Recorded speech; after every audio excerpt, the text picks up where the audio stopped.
Le colonel Chabert par Balzac. Deuxième partie. Pendant cette conférence, à plusieurs reprises, il s'était avancé, hors d'un pilastre de la porte cochère, la figure d'un homme posté dans la rue pour guetter la sortie de Derville, et qui l'accosta quand il sortit. C'était un vieux homme vêtu d'une veste bleue, d'une cotte blanche plissée semblable à celle des brasseurs et qui portait sur la tête une casquette de loutre. Sa figure était brune, creusée, ridée, mais rougie sur les pommettes par l'excès du travail et hâlée par le grand air. « Excusez, monsieur, dit-il à Derville, en l'arrêtant par le bras, si je prends la liberté de vous parler. Mais je me suis douté, en vous voyant, que vous étiez l'ami de notre général. »« Eh bien, dit Derville, en quoi vous intéressez-vous à lui ? Mais qui êtes-vous ? Reprit le défiant avoué. Je suis Louis Vergniaud, répondit-il d'abord, et j'aurais 2 mots à vous dire. Et c'est vous qui avez logé le comte Chabert comme il l'est ? Pardon, excuse, monsieur, il a la plus belle chambre. Je lui aurais donné la mienne si je n'en avais eu qu'une. J'aurais couché dans l'écurie. Un homme qui a souffert comme lui, qui apprend à lire à mes mioches, un général, un Égyptien, le premier lieutenant sous lequel j'ai servi. Faudrait voir. Du tout, il est le mieux logé. J'ai partagé avec lui ce que j'avais. Malheureusement, ce n'était pas grand-chose. Du pain, du lait, des œufs. Enfin, à la guerre comme à la guerre. C'est de bon cœur. Mais il nous a vexés. Lui ? Oui, monsieur. Vexé. Là, ce qui s'appelle en plein. J'ai pris un établissement au-dessus de mes forces. Il le voyait bien. Ça vous le contrariait, et il pensait le cheval. Je lui dis, mais mon général, bah, qui dit, je ne veux pas être comme un fainéant, et il y a longtemps que je sais brosser le lapin. J'avais donc fait des billets pour le prix de ma vacherie à un nommé Grados. Le connaissez-vous, monsieur ? Mais, mon cher, je n'ai pas le temps de vous écouter. Seulement, dites-moi comment le colonel vous a vexé. Il nous a vexés, monsieur, aussi vrai que je m'appelle Louis Vergniaud et que ma femme en a pleuré. Il a su par les voisins que nous n'avions pas le premier sou de notre billet. Le vieux grognard, sans rien dire, a amassé tout ce que vous lui donniez, a guetté le billet et l'a payé. C'te malice. Que ma femme et moi nous savions qu'il n'avait pas de tabac, ce pauvre vieux, et qu'il s'en passait. Oh, maintenant, tous les matins, il a ses cigares. Je me vendrais plutôt. Non, nous sommes vexés. Donc, je voudrais vous proposer de nous prêter, vu qu'il nous a dit que vous étiez un brave homme, 100 d'écus sur notre établissement, afin que nous lui fassions faire des habits, que nous lui meublions sa chambre. Il a cru nous acquitter, pas vrai ? Eh bien, au contraire, voyez-vous, l'ancien nous a endettés et vexés. Il ne devait pas nous faire cette avanie-là. Il nous a vexés. Et des amis encore. Foi d'honnête homme, aussi vrai que je m'appelle Louis Vergniaud, je m'engagerais plutôt que de ne pas vous rendre cet argent-là. Derville regarda le nourrisseur et fit quelques pas en arrière pour revoir la maison, la cour, les fumiers, l'étable, les lapins, les enfants. Par ma foi, je crois qu'un des caractères de la vertu est de ne pas être propriétaire, se dit-il. Va, tu auras tes 100 écus, et plus même. Mais ce ne sera pas moi qui te les donnerai, le colonel sera bien assez riche pour t'aider, et je ne veux pas lui en ôter le plaisir. Ce sera-t-il bientôt ? Mais oui. Ah, mon Dieu, que mon épouse va être contente. Et la figure tannée du nourrisseur sembla s'épanouir. Maintenant, se dit Derville en remontant dans son cabriolet, Allons chez notre adversaire. Ne laissons pas voir notre jeu, tâchons de connaître le sien, et gagnons la partie d'un seul coup. Il faudrait l'effrayer. Elle est femme. De quoi s'effraient le plus les femmes? Mais les femmes ne s'effraient que de... Il se mit à étudier la position de la comtesse et tomba dans une de ces méditations auxquelles se livrent les grands politiques en concevant leurs plans, en tâchant de deviner le secret des cabinets ennemis.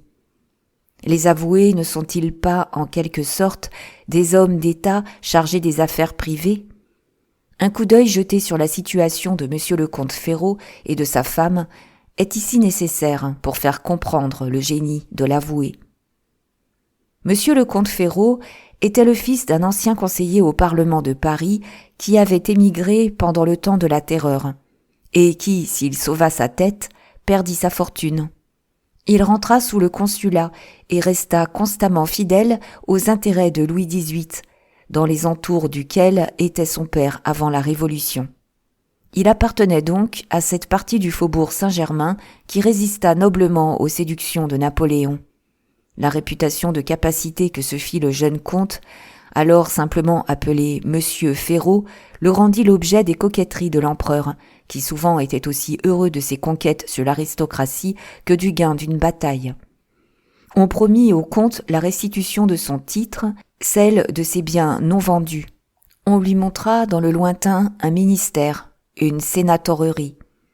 L'empereur échoua. Monsieur Ferraud était, lors de la mort du comte Chabert, un jeune homme de 26 ans, sans fortune, doué de formes agréables, qui avait des succès et que le faubourg Saint-Germain avait adopté comme une de ses gloires. Mais madame la comtesse Chabert avait su tirer un si bon parti de la succession de son mari qu'après 18 mois de veuvage, elle possédait environ 40 000 livres de rente. Son mariage avec le jeune comte ne fut pas accepté comme une nouvelle par les coteries du faubourg Saint-Germain. Heureux de ce mariage qui répondait à ses idées de fusion, Napoléon rendit à madame Chabert la portion dont héritait le fisc dans la succession du colonel. Mais l'espérance de Napoléon fut encore trompée. Madame Ferraud n'aimait pas seulement son amant dans le jeune homme, elle avait été séduite aussi par l'idée d'entrer dans cette société dédaigneuse qui, malgré son abaissement, dominait la cour impériale. Toutes ses vanités étaient flattées autant que ses passions dans ce mariage. Elle allait devenir une femme comme il faut. Quand le faubourg Saint-Germain sut que le mariage du jeune comte n'était pas une défection, les salons s'ouvrirent à sa femme. La Restauration vint. La fortune politique du comte Ferraud ne fut pas rapide. Il comprenait les exigences de la position dans laquelle se trouvait Louis XVIII. Il était du nombre des initiés qui attendaient que l'abîme des révolutions fût fermé, car cette phrase royale, dont se moquèrent tant les libéraux, cachait un sens politique. Néanmoins, l'ordonnance citée dans la longue phrase cléricale qui commence cette histoire lui avait rendu 2 forêts et une terre, dont la valeur avait considérablement augmenté pendant le séquestre.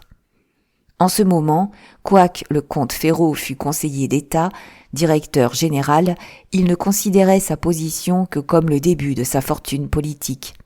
Préoccupé par les soins d'une ambition dévorante, il s'était attaché comme secrétaire un ancien avoué ruiné nommé Delbecq, homme plus qu'habile qui connaissait admirablement les ressources de la chicane et auquel il laissait la conduite de ses affaires privées. Le rusé praticien avait assez bien compris sa position chez le comte pour y être probe par spéculation. Il espérait parvenir à quelque place par le crédit de son patron, dont la fortune était l'objet de tous ses soins. Sa conduite démentait tellement sa vie antérieure qu'il passait pour un homme calomnié. Avec le tact et la finesse dont sont plus ou moins douées toutes les femmes, la comtesse, qui avait deviné son intendant, le surveillait adroitement et savait si bien le manier qu'elle en avait déjà tiré un très bon parti pour l'augmentation de sa fortune particulière. Elle avait su persuader à Delbecq qu'elle gouvernait M. Ferraud et lui avait promis de le faire nommer président d'un tribunal de première instance dans l'une des plus importantes villes de France, s'il se dévouait entièrement à ses intérêts. La promesse d'une place inamovible qui lui permettrait de se marier avantageusement et de conquérir plus tard une haute position dans la carrière politique en devenant député fit de Delbecq l'âme damnée de la comtesse. Il ne lui avait laissé manquer aucune des chances favorables que les mouvements de bourse et la hausse des propriétés présentèrent dans Paris aux gens habiles pendant les 3 premières années de la Restauration. Il avait triplé les capitaux de sa protectrice avec d'autant plus de facilité que tous les moyens avaient paru bons à la comtesse afin de rendre promptement sa fortune énorme. Elle employait les émoluments des places occupées par le comte aux dépenses de la maison afin de pouvoir capitaliser ses revenus, et Delbecq se prêtait au calcul de cette avarice sans chercher à s'en expliquer les motifs. Ces sortes de gens ne s'inquiètent que des secrets dont la découverte est nécessaire à leurs intérêts. D'ailleurs, il en trouvait si naturellement la raison, dans cette soif d'or dont sont atteintes la plupart des Parisiennes, et il fallait une si grande fortune pour appuyer les prétentions du comte Ferraud que l'intendant croyait parfois entrevoir dans l'avidité de la comtesse un effet de son dévouement pour l'homme de qui elle était toujours éprise. La comtesse avait enseveli les secrets de sa conduite au fond de son cœur. Là étaient des secrets de vie et de mort pour elle. Là était, précisément, le nœud de cette histoire. Au commencement de l'année 1818, la Restauration fut assise sur des bases en apparence inébranlables. Ces doctrines gouvernementales, comprises par les esprits élevés, leur parurent devoir amener pour la France une ère de prospérité nouvelle. Alors, la société parisienne changea de face. Madame la comtesse Ferraud se trouva par hasard avoir fait tout ensemble un mariage d'amour, de fortune et d'ambition. Encore jeune et belle, Madame Ferraud joua le rôle d'une femme à la mode et vécut dans l'atmosphère de la cour. Riche par elle-même, riche par son mari, qui, prôné comme un des hommes les plus capables du parti royaliste et l'ami du roi, semblait promis à quelques ministères, elle appartenait à l'aristocratie et elle en partageait la splendeur. Au milieu de ce triomphe, elle fut atteinte d'un cancer moral. Il est de ces sentiments que les femmes devinent malgré le soin avec lequel les hommes mettent à les enfouir. Au premier retour du roi, le comte Ferraud avait conçu quelques regrets de son mariage. La veuve du colonel Chabert ne l'avait allié à personne. Il était seul et sans appui pour se diriger dans une carrière pleine d'écueils et pleine d'ennemis. Puis, peut-être, quand il avait pu juger froidement sa femme, avait-il reconnu chez elle quelques vices d'éducation qui la rendaient impropre à la seconder dans ses projets. Un mot dit par lui à propos du mariage de Talleyrand éclaira la comtesse, à laquelle il fut prouvé que si son mariage était à faire, jamais elle n'eût été Madame Ferraud. Ce regret, quelle femme le pardonnerait? Ne contient-il pas toutes les injures, tous les crimes, toutes les répudiations en germe? Mais quelle plaie ne devait pas faire ce mot dans le cœur de la comtesse, si l'on vient à supposer qu'elle craignait de voir revenir son premier mari. Elle l'avait su vivant, elle l'avait repoussé. Puis, pendant le temps où elle n'en avait plus entendu parler, elle s'était plu à le croire mort à Waterloo avec les aigles impériales en compagnie de Boutin. Néanmoins, elle conçut d'attacher le comte à elle par le plus fort des liens, par la chaîne d'or, et voulut être si riche que sa fortune rendit son second mariage indissoluble, si par hasard le comte Chabert reparaissait encore. Et il avait reparu, sans qu'elle s'expliquât pourquoi la lutte qu'elle redoutait n'avait pas déjà commencé. Les souffrances, la maladie l'avaient peut-être délivré de cet homme. Peut-être était-il à moitié fou, Charenton pouvait encore lui en faire raison. Elle n'avait pas voulu mettre Delbecq ni la police dans sa confidence, de peur de se donner un maître ou de précipiter la catastrophe. Il existe à Paris beaucoup de femmes qui, semblables à la comtesse Ferraud, vivent avec un monstre moral inconnu ou côtoient un abîme. Elles se font un calus à l'endroit de leur mal et peuvent encore rire et s'amuser. Il y a quelque chose de bien singulier dans la situation de monsieur le comte Ferraud, se dit Derville. en sortant de sa longue rêverie au moment où son cabriolet s'arrêtait rue de Varennes, à la porte de l'hôtel Ferraud. Comment lui, si riche, aimé du roi, n'est-il pas encore pair de France ? Il est vrai qu'il entre peut-être dans la politique du roi, comme me le disait madame de Grandlieu, de donner une haute importance à la pairie en ne la prodiguant pas. D'ailleurs, le fils d'un conseiller au Parlement n'est ni un Crillon, ni un Rohan. Le comte Ferraud ne peut entrer que subrepticement dans la chambre haute. Mais si son mariage était cassé, ne pourrait-il faire passer sur sa tête, à la grande satisfaction du roi, la pairie d'un de ces vieux sénateurs qui n'ont que des filles ? Voilà certes une bonne bourde à mettre en avant pour effrayer notre comtesse, se dit-il en montant le perron. Derville avait, sans le savoir, mis le doigt sur la plaie secrète, enfoncé la main dans le cancer qui dévorait madame Ferraud. Il fut reçu par elle dans une jolie salle à manger d'hiver, où elle déjeunait en jouant avec un singe attaché par une chaîne à une espèce de petit poteau garni de bâtons en fer. La comtesse était enveloppée dans un élégant peignoir. Les boucles de ses cheveux, négligemment rattachés, s'échappaient d'un bonnet qui lui donnait un air mutin. Elle était fraîche et rieuse. L'argent, le vermeil, la nacre étincelaient sur la table, et il y avait autour d'elle des fleurs curieuses plantées dans de magnifiques vases en porcelaine. En voyant la femme du comte Chabert, riche de ses dépouilles, au sein du luxe, au fait de la société, tandis que le malheureux vivait chez un pauvre nourrisseur au milieu des bestiaux, l'avoué se dit « La morale de ceci est qu'une jolie femme ne voudra jamais reconnaître son mari, ni même son amant, dans un homme en vieux carrick, en perruque de chien-dent et en bottes percées. » Un sourire malicieux et mordant exprima les idées moitié philosophiques, moitié railleuses, qui devaient venir à un homme si bien placé pour connaître le fond des choses, malgré les mensonges sous lesquels la plupart des familles parisiennes cachent leur existence. « Bonjour, monsieur Derville, dit-elle, en continuant à faire prendre du café au singe. « Madame, dit-il brusquement, car il se choqua d'un ton léger avec lequel la comtesse lui avait dit « Bonjour, monsieur Derville, je viens causer avec vous d'une affaire assez grave. »« J'en suis désespérée. Monsieur le comte est absent. »« J'en suis enchantée, moi, madame. Il serait désespérant qu'il assistât à notre conférence. Je sais d'ailleurs par Delbecq que vous aimez à faire vos affaires vous-même, sans en ennuyer monsieur le comte. »« Alors, je vais faire appeler Delbecq, dit-elle. »« Il vous serait inutile, malgré son habileté, reprit Derville. Écoutez, madame, un mot suffira pour vous rendre sérieuse.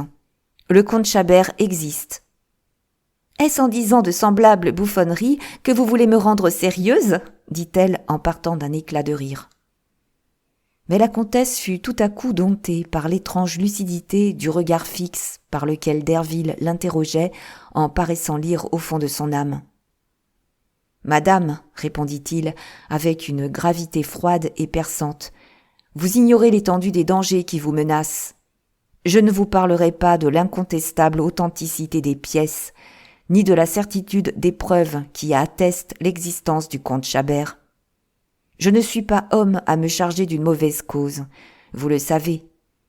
Si vous vous opposez à notre inscription en faux contre l'acte de décès, vous perdrez ce premier procès, et cette question résolue en notre faveur nous fait gagner toutes les autres. »« De quoi prétendez-vous donc me parler ? » ?»« Ni du colonel, ni de vous.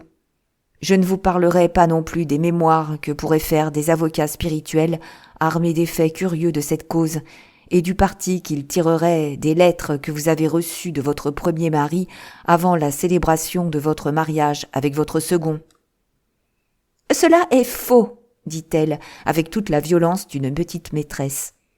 Je n'ai jamais reçu de lettre du comte Chabert. Et si quelqu'un se dit être le colonel, ce ne peut être qu'un intrigant, quelque forçat libéré, comme Cognard peut-être. Le frisson prend rien que d'y penser. Le colonel peut-il ressusciter, monsieur ? Bonaparte m'a fait complimenter sur sa mort par un aide de camp, et je touche encore aujourd'hui 3000 francs de pension accordés à sa veuve par les chambres. J'ai eu 1000 fois raison de repousser tous les Chabert qui sont venus, comme je repousserai tous ceux qui viendront. Heureusement, nous sommes seuls, madame. Nous pouvons mentir à notre aise, dit-il froidement en s'amusant à aiguillonner la colère qui agitait la comtesse afin de lui arracher quelques indiscrétions par une manœuvre familière aux avoués, habitués à rester calmes quand leurs adversaires ou leurs clients s'emportent. « Eh bien donc, à nous deux, se dit-il à lui-même, en imaginant à l'instant un piège pour lui démonter sa faiblesse. « La preuve de la remise de la première lettre existe, madame, reprit-il à haute voix. Elle contenait des valeurs. Oh, pour des valeurs, elle n'en contenait pas. Vous avez donc reçu cette première lettre, reprit Derville en souriant. Vous êtes déjà prise dans le premier piège que vous tend un avoué, et vous croyez pouvoir lutter avec la justice. La comtesse rougit, pâlit, se cacha la figure dans les mains. Puis elle secoua sa honte et reprit avec le sang-froid naturel à ces sortes de femmes. « Puisque vous êtes l'avoué du prétendu Chabert, faites-moi le plaisir de... »« Madame, » dit Derville en l'interrompant, « je suis encore en ce moment votre avoué comme celui du colonel. Croyez-vous que je veuille perdre une clientèle aussi précieuse que l'est la vôtre ? Mais vous ne m'écoutez pas. »« Parlez, monsieur, » dit-elle gracieusement. « Votre fortune vous venait de monsieur le comte Chabert, et vous l'avez repoussée. Votre fortune est colossale, et vous le laissez mendier. Madame, les avocats sont bien éloquents lorsque les causes sont éloquentes par elles-mêmes. Il se rencontre ici des circonstances capables de soulever contre vous l'opinion publique. »« Mais, monsieur, » dit la comtesse impatientée de la manière dont Derville la tournait et retournait sur le gril, « en admettant que votre monsieur Chabert existe, les tribunaux maintiendront mon second mariage à cause des enfants, et j'en serai quitte pour rendre 225 000 francs à monsieur Chabert. »« Madame, nous ne savons pas de quel côté les tribunaux verront la question sentimentale. Si, d'une part, nous avons une mère et ses enfants, nous avons de l'autre un homme accablé de malheur, vieilli par vous, par vos refus. Où trouvera-t-il une femme ? Puis les juges peuvent-ils heurter la loi ? Votre mariage avec le colonel a pour lui le droit, la priorité. Mais si vous êtes représenté sous d'odieuses couleurs, vous pourriez avoir un adversaire auquel vous ne vous attendez pas. Là, madame, est ce danger dont je voudrais vous préserver. »« Un nouvel adversaire ?» dit-elle.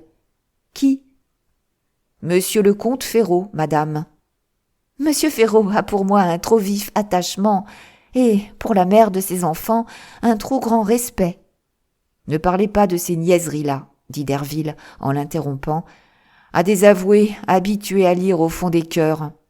En ce moment, monsieur Ferraud n'a pas la moindre envie de rompre votre mariage, et je suis persuadé qu'il vous adore.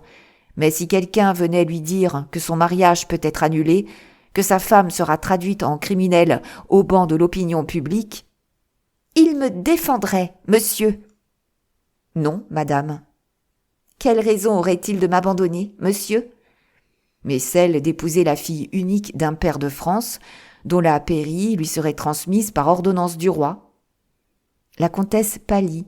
« Nous y sommes, » se dit en lui-même Derville. « Bien, je te tiens. L'affaire du pauvre colonel est gagnée. »« D'ailleurs, madame, » reprit-il à haute voix, « il aurait d'autant moins de remords qu'un homme couvert de gloire, général, comte, grand officier de la Légion d'honneur, ne serait pas un pis-aller. Et si cet homme lui redemande sa femme... »« Assez, assez, monsieur, dit-elle. Je n'aurai jamais que vous pour avouer. »« Que faire ? » ?»« Transiger, dit Derville. »« M'aime-t-il encore ? » dit-elle. « Mais je ne crois pas qu'il puisse en être autrement. » À ce mot, la comtesse dressa la tête. Un éclair d'espérance brilla dans ses yeux. Elle comptait peut-être spéculer sur la tendresse de son premier mari pour gagner son procès par quelque ruse de femme. « J'attendrai vos ordres, madame, pour savoir s'il faut vous signifier nos actes ou si vous voulez venir chez moi pour arrêter les bases d'une transaction, dit Derville en saluant la comtesse. 8 jours après les 2 visites que Derville avait faites, et par une belle matinée du mois de juin, les époux, désunis par un hasard presque surnaturel, partirent des 2 points les plus opposés de Paris pour venir se rencontrer dans l'étude de leur avoué commun. Les avances qui furent largement faites par Derville au colonel Chabert lui avaient permis d'être vêtu selon son rang. Le défunt arriva donc voituré dans un cabriolet fort propre. Il avait la tête couverte d'une perruque appropriée à sa physionomie. Il était habillé d'un drap bleu, avait du linge blanc et portait sous son gilet le sautoir rouge des grands officiers de la Légion d'honneur. En reprenant les habitudes de l'aisance, il avait retrouvé son ancienne élégance martiale. Il se tenait droit. Sa figure, grave et mystérieuse, où se peignaient le bonheur et toutes ses espérances, paraissait être rajeunie et plus grasse, pour emprunter à la peinture une de ses expressions les plus pittoresques. Il ne ressemblait pas plus au Chabert en vieux carrick qu'un gros sou ne ressemble à une pièce de 40 francs nouvellement frappée.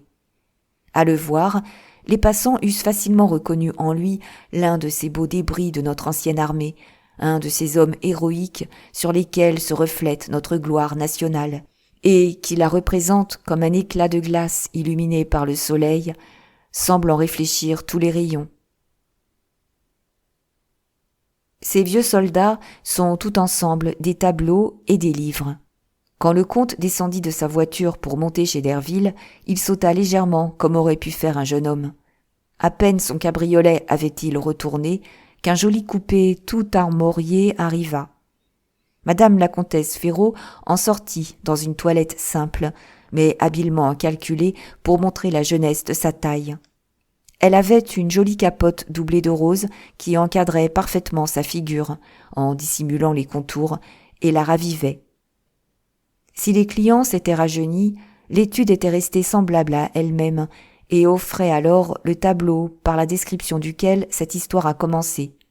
Simonin déjeunait, l'épaule appuyée sur la fenêtre qui alors était ouverte.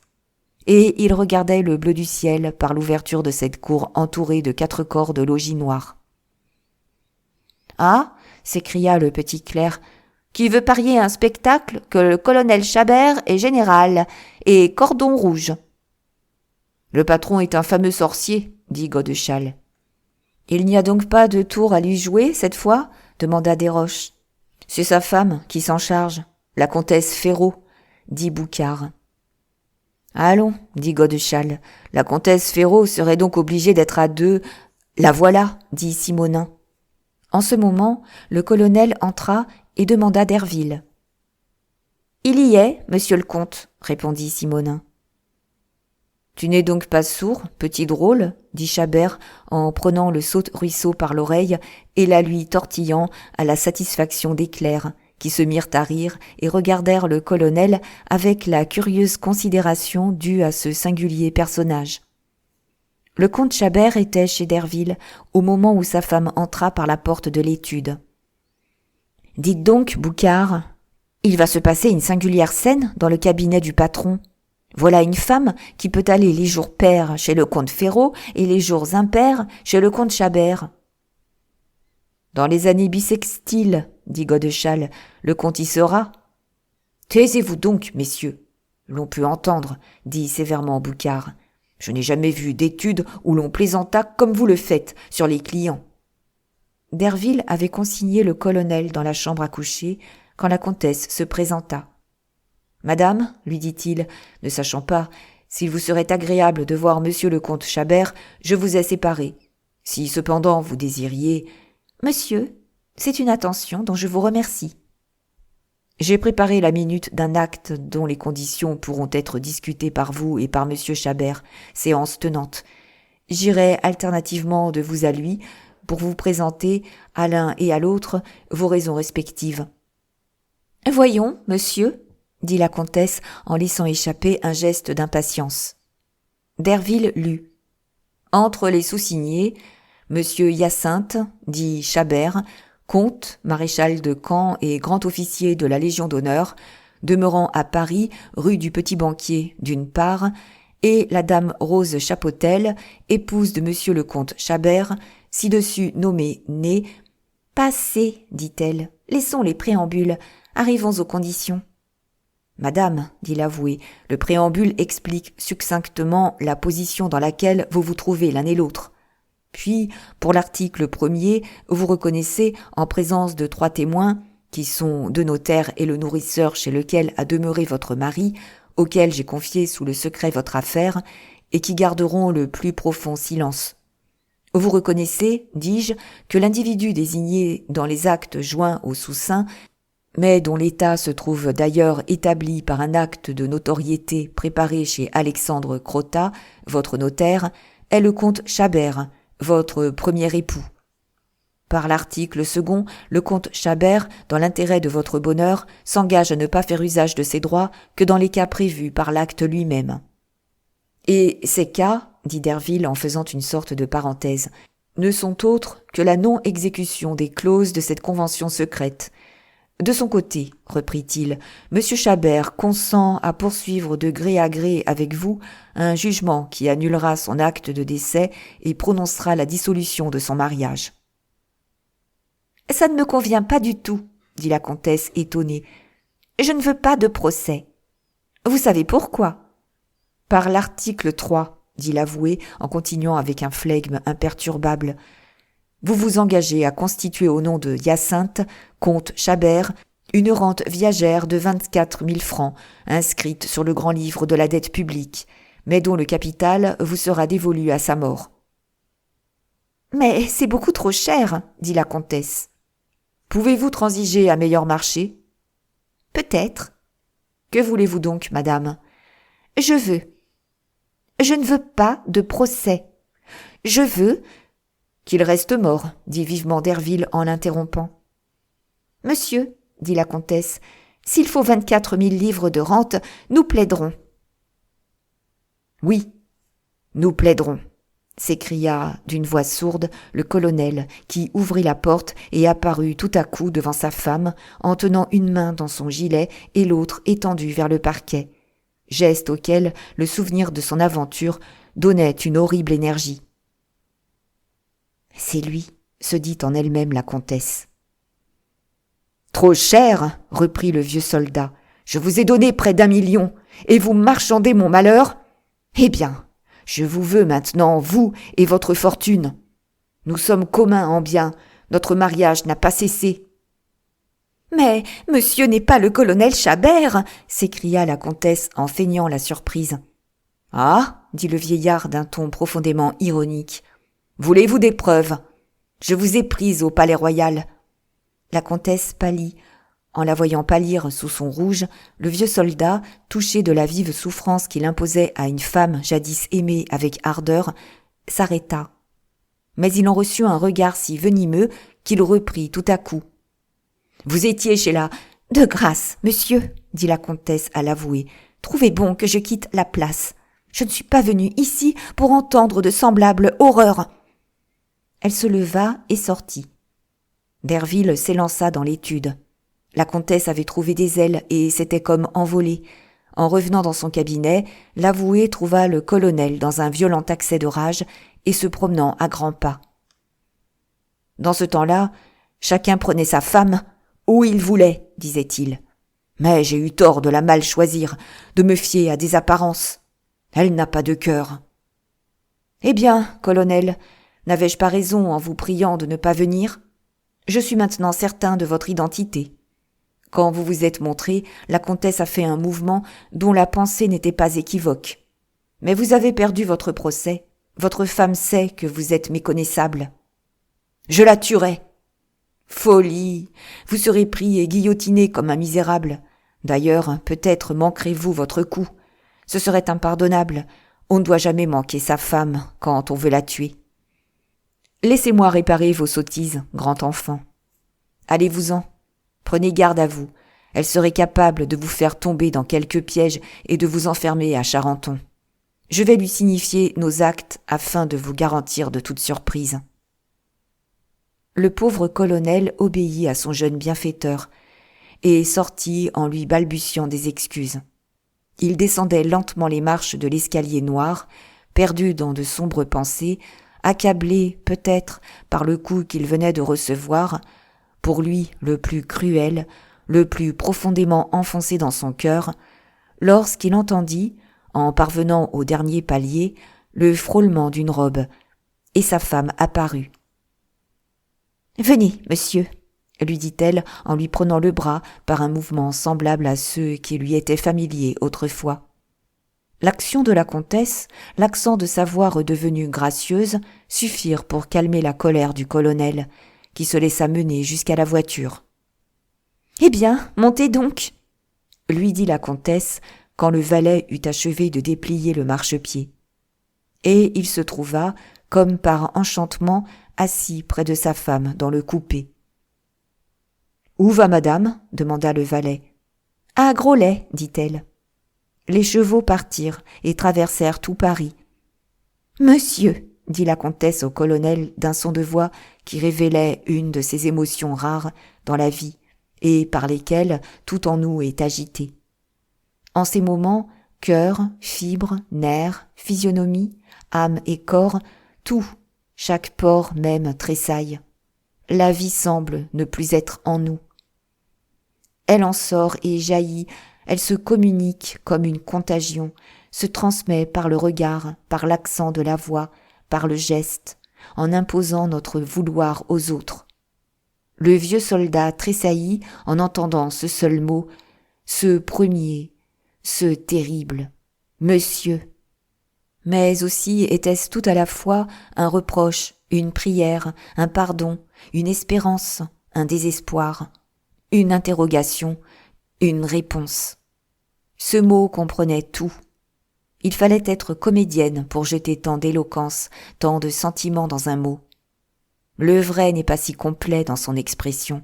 Il ne met pas tout en dehors, il laisse voir tout ce qui est au-dedans. Le colonel eut 1000 remords de ses soupçons, de ses demandes, de sa colère, et baissa les yeux pour ne pas laisser deviner son trouble. « Monsieur », reprit la comtesse après une pause imperceptible, « je vous ai bien reconnu. »« Rosine, » dit le vieux soldat, « ce mot contient le seul baume qui put me faire oublier mes malheurs. » 2 grosses larmes roulèrent toutes chaudes sur les mains de sa femme, qu'il pressa pour exprimer une tendresse paternelle. « Monsieur, » reprit-elle, « comment n'avez-vous pas deviné qu'il me coûtait horriblement de paraître devant un étranger dans une position aussi fausse que l'est la mienne ? Si j'ai à rougir de ma situation, que ce ne soit au moins qu'en famille. Ce secret ne devait-il pas rester enseveli dans nos cœurs ? Vous m'absoudrez, j'espère, de mon indifférence apparente pour les malheurs d'un Chabert à l'existence duquel je ne devais pas croire. J'ai reçu vos lettres, dit-elle vivement, en lisant sur les traits de son mari l'objection qui s'y exprimait. Mais elles me parvinrent 13 mois après la bataille d'Eylau. Elles étaient ouvertes, salies. L'écriture en était méconnaissable, et j'ai dû croire, après avoir obtenu la signature de Napoléon sur mon nouveau contrat de mariage, qu'un adroit intrigant voulait se jouer de moi. Pour ne pas troubler le repos de monsieur le comte Ferraud et ne pas altérer les liens de la famille, j'ai donc dû prendre des précautions contre un faux Chabert. N'avais-je pas raison, dites ? Oui, tu as eu raison.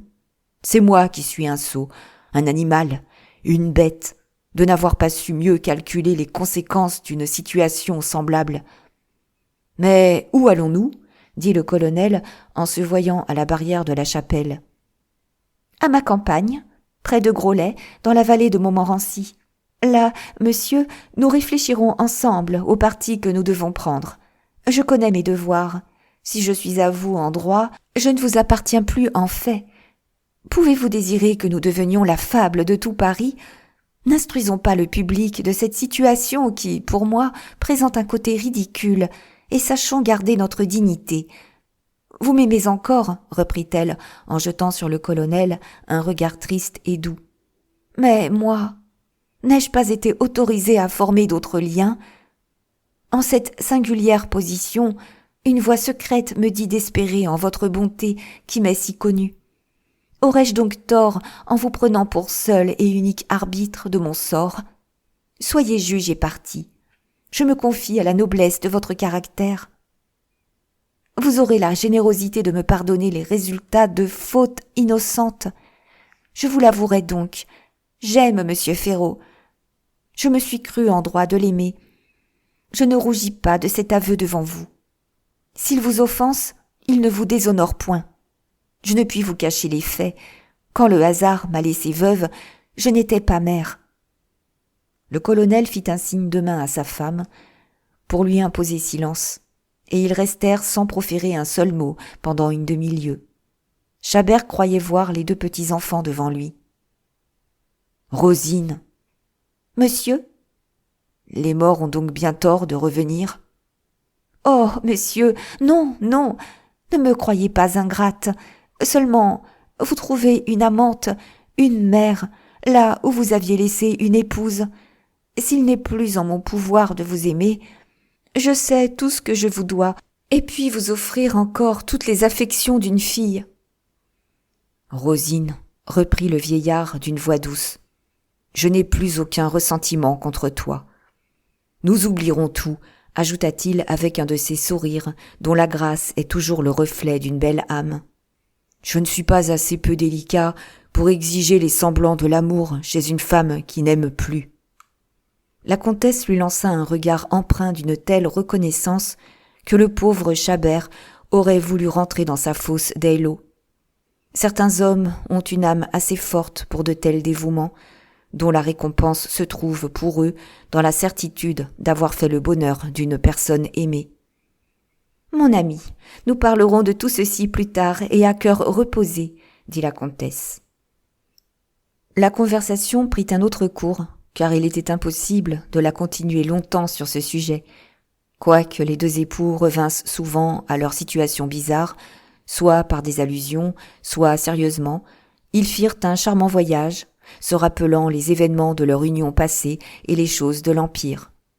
La comtesse sut imprimer un charme doux à ses souvenirs et répandit dans la conversation une teinte de mélancolie nécessaire pour y maintenir la gravité. Elle faisait revivre l'amour sans exciter aucun désir et laissait entrevoir à son premier époux toutes les richesses morales qu'elle avait acquises en tâchant de l'accoutumer à l'idée de restreindre son bonheur aux seules jouissances que goûte un père près d'une fille chérie. Le colonel avait connu la comtesse de l'Empire. Il revoyait une comtesse de la Restauration.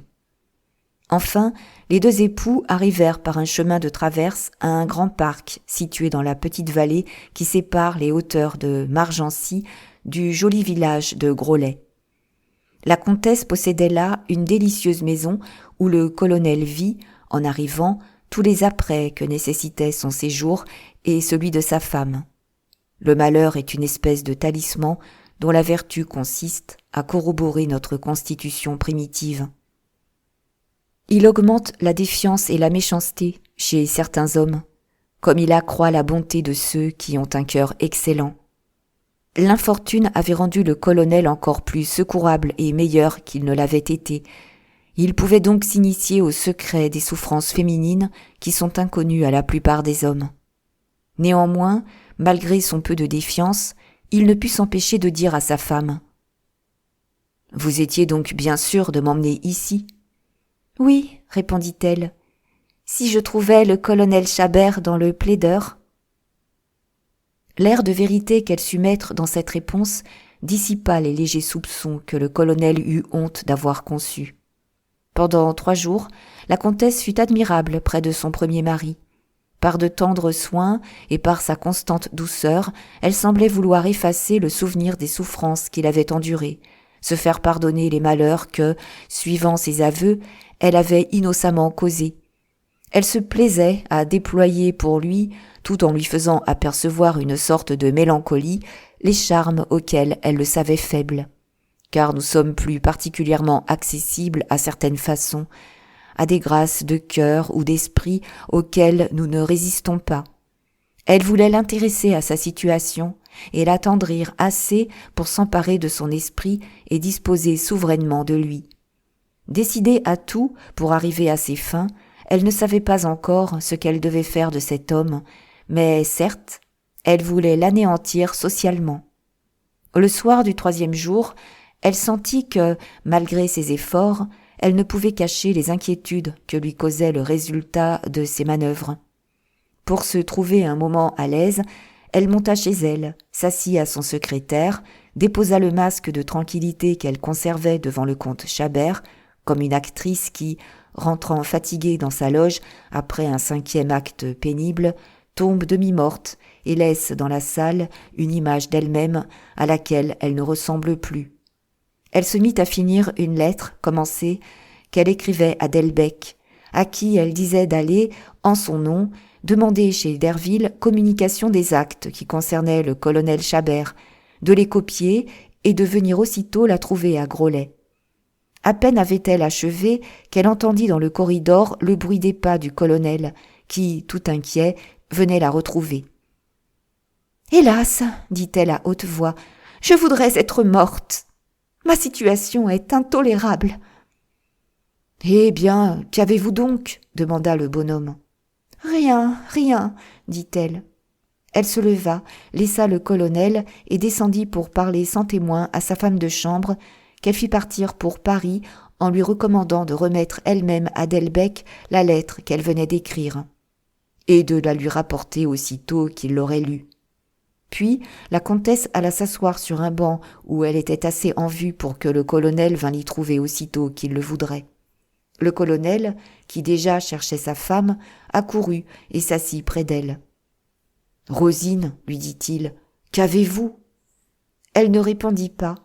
La soirée était une de ces soirées magnifiques et calmes dont les secrètes harmonies répandent, au mois de juin, tant de suavité dans les couchers du soleil. L'air était pur et le silence profond, en sorte que l'on pouvait entendre, dans le lointain du parc, les voix de quelques enfants qui ajoutaient une sorte de mélodie aux sublimités du paysage. « Vous ne me répondez pas ?» demanda le colonel à sa femme. « Mon mari, » dit la comtesse, qui s'arrêta, fit un mouvement et s'interrompit pour lui demander en rougissant. « Comment dirais-je en parlant de monsieur le comte Ferraud ?»« Nomme-le ton mari, ma pauvre enfant, » répondit le colonel avec un accent de bonté. « N'est-ce pas le père de tes enfants ?»« Eh bien, reprit-elle, si monsieur me demande ce que je suis venue faire ici, s'il apprend que je me suis enfermée avec un inconnu, que lui dirai-je ? Écoutez, monsieur, reprit-elle en prenant une attitude pleine de dignité. Décidez de mon sort. Je suis résignée à tout. Ma chère, dit le colonel en s'emparant des mains de sa femme, j'ai résolu de me sacrifier entièrement à votre bonheur. Cela est impossible, s'écria-t-elle en laissant échapper un mouvement convulsif. Songez donc que vous devriez alors renoncer à vous-même et d'une manière authentique. Comment, dit le colonel, ma parole ne vous suffit pas? Le mot authentique tomba sur le cœur du vieillard et y réveilla des défiances involontaires. Il jeta sur sa femme un regard qui la fit rougir. Elle baissa les yeux et il eut peur de se trouver obligé de la mépriser. La comtesse craignait d'avoir effarouché la sauvage pudeur, la probité sévère d'un homme dont le caractère généreux, les vertus primitives, lui étaient connus. Quoique ses idées eussent répandu quelques nuages sur leur front, la bonne harmonie se rétablit aussitôt entre eux. Voici comment. Un cri d'enfant retentit au loin. « Jules, laissez votre sœur tranquille !» s'écria la comtesse. « Quoi ? Vos enfants sont ici ?» dit le colonel. « Oui, mais je leur ai défendu de vous importuner. » Le vieux soldat comprit la délicatesse, le tact de femme renfermé dans ce procédé si gracieux, et prit la main de la comtesse pour la baiser. « Qu'ils viennent donc !» dit-il. La petite fille accourait pour se plaindre de son frère. « Maman ! Maman ! C'est lui qui... C'est elle !» Les mains étaient étendues vers la mère, et les deux voix enfantines se mêlaient. Ce fut un tableau soudain et délicieux. « Pauvres enfants !» s'écria la comtesse en ne retenant plus ses larmes. « Il faudra les quitter. À qui le jugement les donnera-t-il ? On ne partage pas un cœur de mère. Je les veux, moi. Est-ce vous qui faites pleurer maman? Dit Jules en jetant un regard de colère au colonel. Taisez-vous, Jules, s'écria la mère d'un air impérieux. Les deux enfants restèrent debout et silencieux, examinant leur mère et l'étranger avec une curiosité qu'il est impossible d'exprimer par des paroles. « Oh oui, reprit-elle, si l'on me sépare du comte, qu'on me laisse les enfants, et je serai soumise à tout. » Ce fut un mot décisif qui obtint tout le succès qu'elle en avait espéré. « Oui, s'écria le colonel, comme s'il achevait une phrase mentalement commencée. « Je dois rentrer sous terre. Je me le suis déjà dit. »« Puis-je accepter un tel sacrifice ?» répondit la comtesse. « Si quelques hommes sont morts pour sauver l'honneur de leur maîtresse, ils n'ont donné leur vie qu'une fois. Mais ici, vous donneriez votre vie tous les jours. Non, non, cela est impossible. S'il ne s'agissait que de votre existence, ce ne serait rien. Mais signer que vous n'êtes pas le colonel Chabert, reconnaître que vous êtes un imposteur, donner votre honneur, commettre un mensonge à toute heure du jour, le dévouement humain ne saurait aller jusque-là. Songez donc. Non, sans mes pauvres enfants, je me serais déjà enfui avec vous au bout du monde. Mais, reprit Chabert, est-ce que je ne puis pas vivre ici, dans votre petit pavillon, comme un de vos parents? Je suis usé comme un canon de rebut, il ne me faut qu'un peu de tabac et le constitutionnel. La comtesse fondit en larmes. Il y eut entre la comtesse Ferraud et le colonel Chabert un combat de générosité, d'où le soldat sortit vainqueur. Un soir, en voyant cette mère au milieu de ses enfants, le soldat fut séduit par les touchantes grâces d'un tableau de famille, à la campagne, dans l'ombre et le silence. Il prit la résolution de rester mort, et, ne s'effrayant plus de l'authenticité d'un acte, il demanda comment il fallait s'y prendre pour assurer irrévocablement le bonheur de cette famille. « Faites comme vous voudrez, » lui répondit la comtesse. « Je vous déclare que je ne me mêlerai en rien de cette affaire. Je ne le dois pas. » Delbecq était arrivé depuis quelques jours, et, suivant les instructions verbales de la comtesse, l'intendant avait su gagner la confiance du vieux militaire. Le lendemain matin, donc, le colonel Chabert partit avec l'ancien avoué pour Saint-Leu-Taverny, où Delbecq avait fait préparer chez le notaire un acte conçu en termes si crus que le colonel sortit brusquement de l'étude après en avoir entendu la lecture. « Mille tonnerres! Je serais un joli coco, mais je passerai pour un faussaire !» s'écria-t-il. « Monsieur, lui dit Delbecq, je ne vous conseille pas de signer trop vite. À votre place, je tirerais au moins 30 000 livres de rente de ce procès-là, car madame les donnerait. » Après avoir foudroyé ce coquin émérite par le lumineux regard de l'honnête homme indigné, le colonel s'enfuit, emporté par 1000 sentiments contraires. Il redevint défiant, s'indigna, se calma tour à tour. Enfin, il entra dans le parc de Groslay par la brèche d'un mur et vint à pas lents se reposer et réfléchir à son aise dans un cabinet pratiqué sous un kiosque d'où l'on découvrait le chemin de Saint-Leu. L'allée étant sablée avec cette espèce de terre jaunâtre par laquelle on remplace le gravier de rivière, la comtesse, qui était assise dans le petit salon de cette espèce de pavillon, n'entendit pas le colonel, car elle était trop préoccupée du succès de son affaire pour prêter la moindre attention au léger bruit que fit son mari. Le vieux soldat n'aperçut pas non plus sa femme au-dessus de lui dans le petit pavillon. « Eh bien, monsieur Delbecq, a-t-il signé ?» demanda la comtesse à son intendant qu'elle vit seule sur le chemin par-dessus la haie d'un saut de loup. « Non, madame, je ne sais même pas ce que notre homme est devenu. Le vieux cheval s'est cabré. »« Il faudra donc finir par le mettre à Charenton, » dit-elle, « puisque nous le tenons. » Le colonel, qui retrouva l'élasticité de la jeunesse pour franchir le saut de loup, fut en un clin d'œil devant l'intendant auquel il appliqua la plus belle paire de soufflets qui jamais ait été reçue sur 2 joues de procureur. « Ajoute que les vieux chevaux savent ruer, » lui dit-il. Cette colère dissipée, le colonel ne se sentit plus la force de sauter le fossé. La vérité s'était montrée dans sa nudité. Le mot de la comtesse et la réponse de Delbecq avaient dévoilé le complot dont il allait être la victime. Les soins qui lui avaient été prodigués étaient une amorce pour le prendre dans un piège.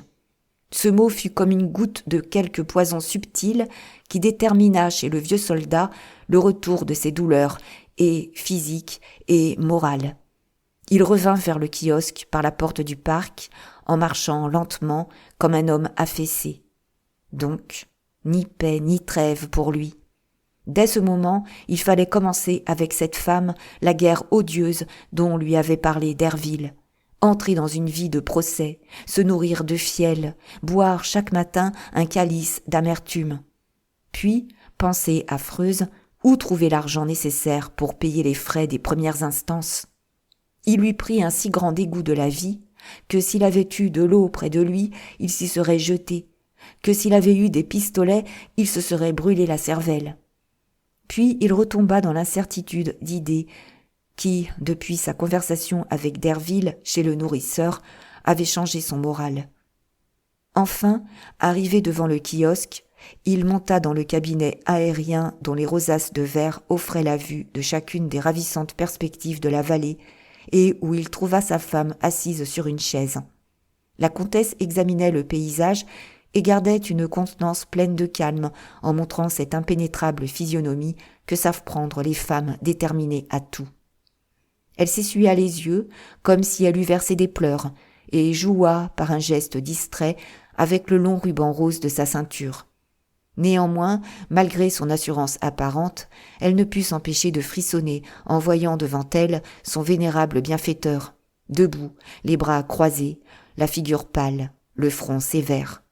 « Madame, dit-il, après l'avoir regardée fixement pendant un moment et l'avoir forcée à rougir. « Madame, je ne vous maudis pas. Je vous méprise.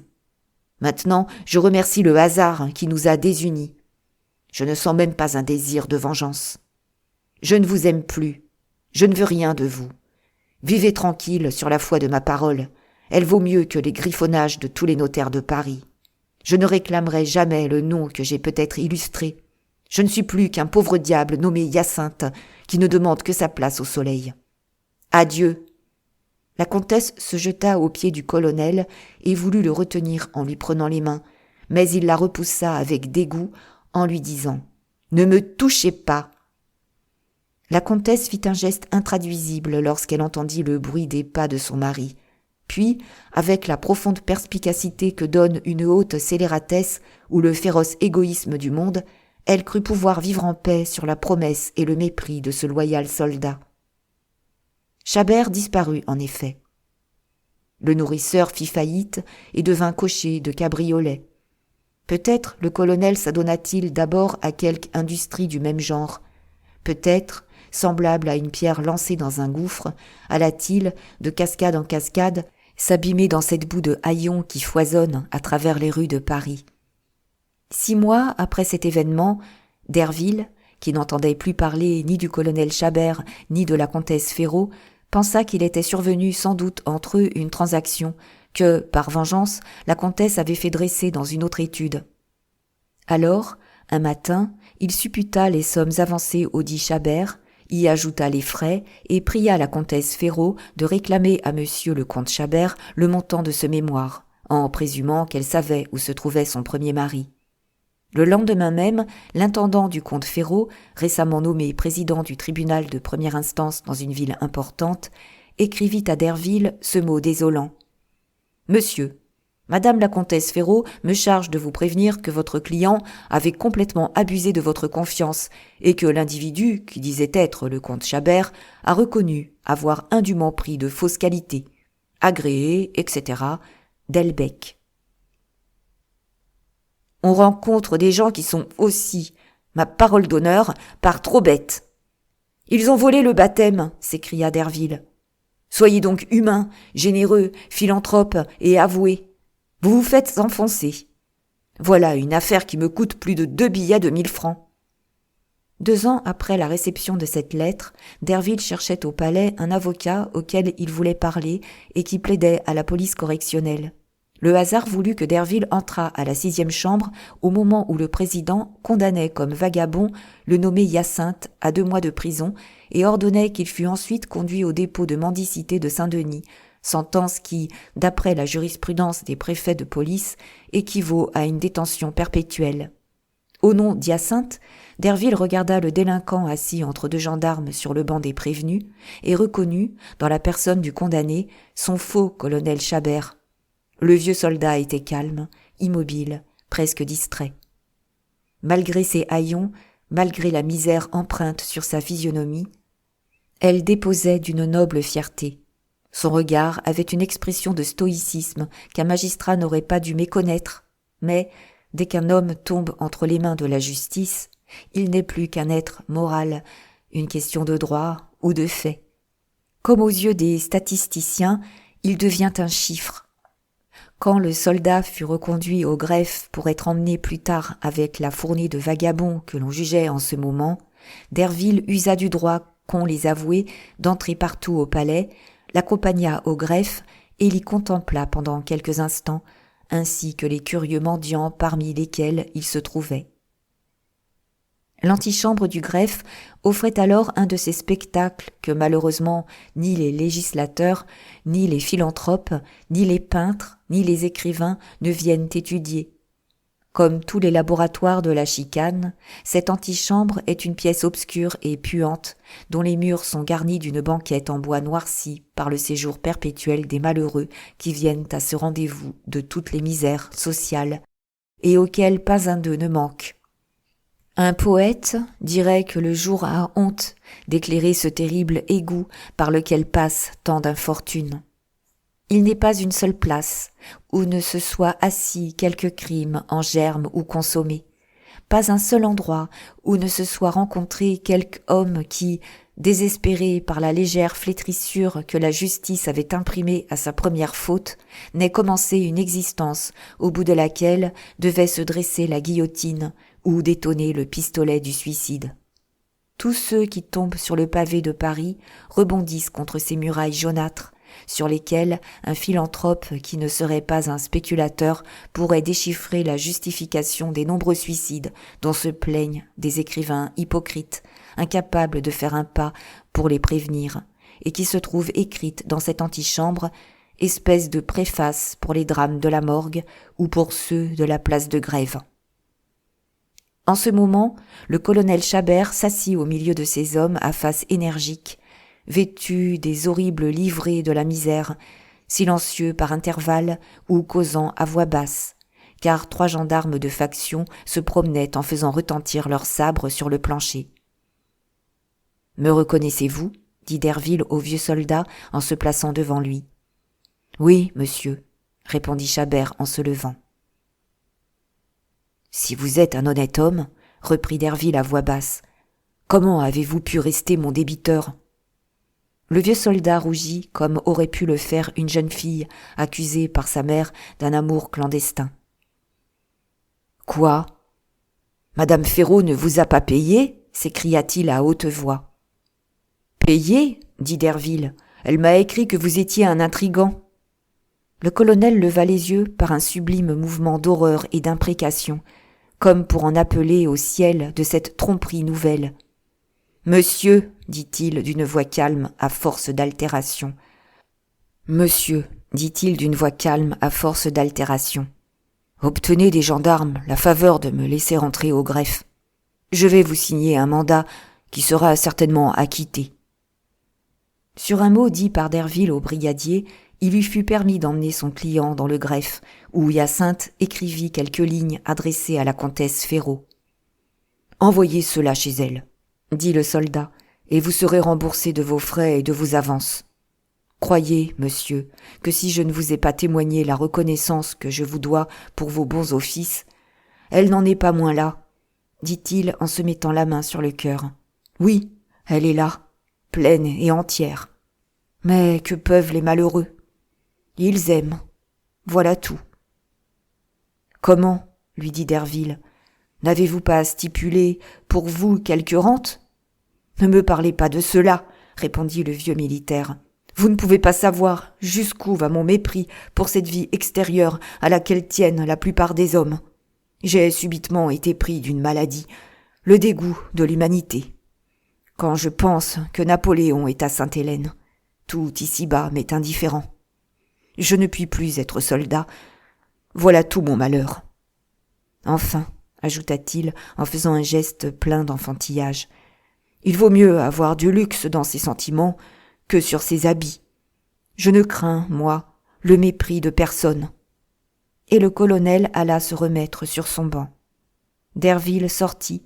Quand il revint à son étude, il envoya Godeschal, alors son second clerc, chez la comtesse Ferraud, qui, à la lecture du billet, fit immédiatement payer la somme due à l'avoué du comte Chabert.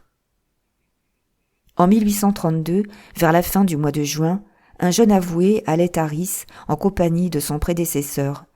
Lorsqu'ils parvinrent à l'avenue qui conduit de la grande route à Bicêtre, ils aperçurent sous un des ormes du chemin un de ces vieux pauvres chenus et cassés qui ont obtenu le bâton de maréchal des mendiants, en vivant à Bicêtre comme les femmes indigentes vivent à la Salpêtrière.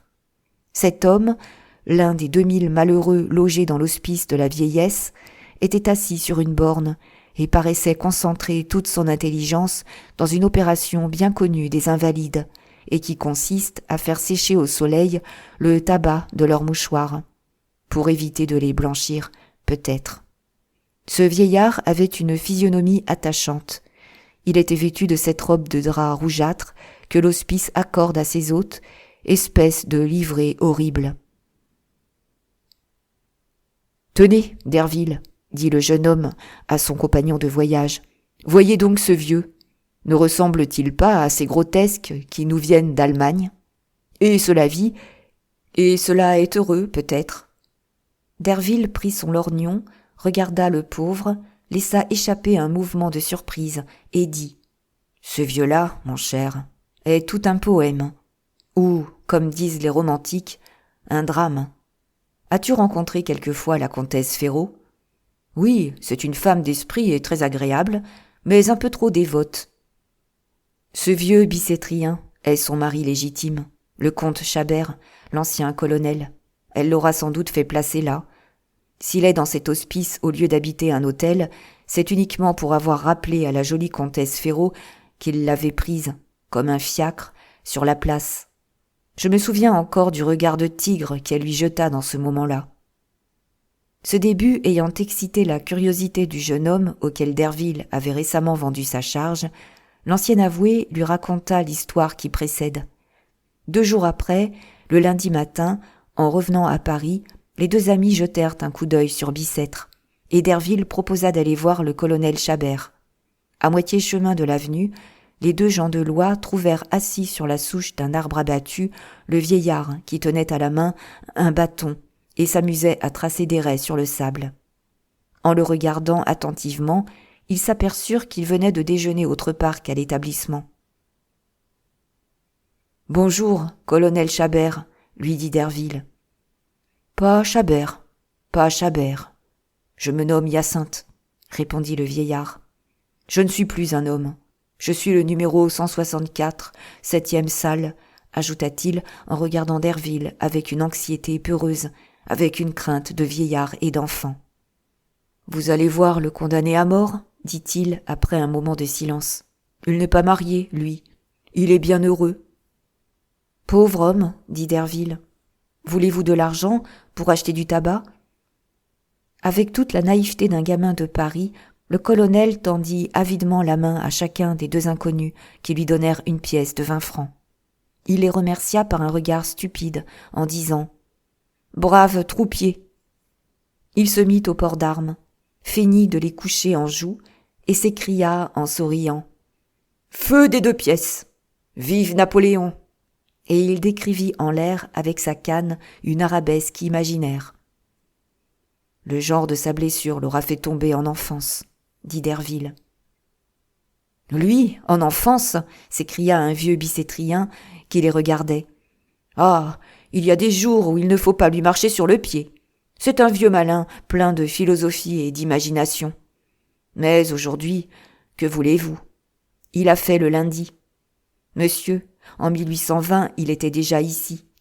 Pour lors, un officier prussien, dont la calèche montait la côte de Villejuif, vint à passer à pied. Nous étions, nous deux, Hyacinthe et moi, sur le bord de la route.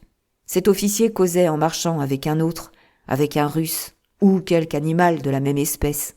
Lorsqu'en voyant l'ancien, le Prussien, histoire de blaguer, lui dit « Voilà un vieux voltigeur qui devait être à Rosbach. » J'étais trop jeune pour y être, lui répondit-il. Mais j'ai été assez vieux pour me trouver à Iéna. Pour lors, le Prussien a filé, sans faire d'autres questions. Quelle destinée! S'écria Derville. Sorti de l'hospice des enfants trouvés, il revient mourir à l'hospice de la vieillesse.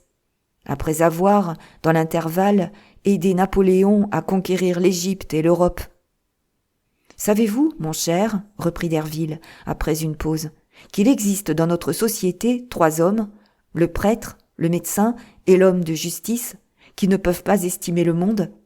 Ils ont des robes noires, peut-être parce qu'ils portent le deuil de toutes les vertus, de toutes les illusions. Le plus malheureux des 3 est l'avoué.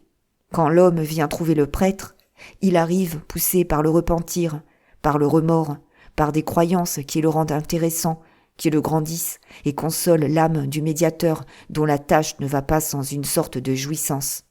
Il purifie, il répare et réconcilie. Mais nous autres, avoués, nous voyons se répéter les mêmes sentiments mauvais. Rien ne les corrige. Nos études sont des égouts qu'on ne peut pas curer. Combien de choses n'ai-je pas apprises en exerçant ma charge? J'ai vu mourir un père dans un grenier, sans sou ni maille, abandonné par 2 filles auxquelles il avait donné 40 000 livres de rente. J'ai vu brûler des testaments. J'ai vu des mères dépouillant leurs enfants, des maris volant leurs femmes, des femmes tuant leurs maris en se servant de l'amour qu'elles leur inspiraient pour les rendre fous ou imbéciles, afin de vivre en paix avec un amant. J'ai vu des femmes donnant à l'enfant d'un premier lit des goûts qui devaient amener sa mort, afin d'enrichir l'enfant de l'amour. Je ne puis vous dire tout ce que j'ai vu, car j'ai vu des crimes contre lesquels la justice est impuissante. Enfin, toutes les horreurs que les romanciers croient inventer sont toujours au-dessous de la vérité. Vous allez connaître ces jolies choses-là, vous. Moi, je vais vivre à la campagne avec ma femme. Paris me fait horreur. Paris, février-mars 1832.